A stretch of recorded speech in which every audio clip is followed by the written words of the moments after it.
să vă spun că odată cu aplicarea cu apariția unor modificări la legea administrației publice locale, la legea 215, modificări care ne-au permis să vorbim și noi, municipiile de rangul 2. Suntem un municipiu de rangul 2, dar suntem și municipiul reședință de județ. Acum ni se permite prin lege să constituim acele zone metropolitane.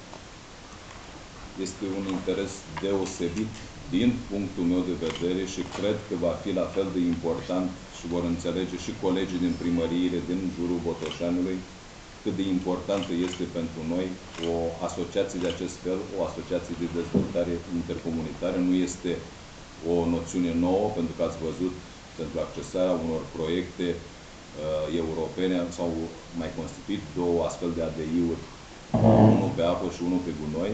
Acum fac o propunere concretă către primarii din localitățile adiacente municipiului Botoșani. Și aici mă refer la Stăuceni, Mihai Eminescu, Răchiți, Roma și Bărușeni, să intre împreună cu noi în această asociație de dezvoltare intercomunitară care se va numi Zona Metropolitană Botoșani.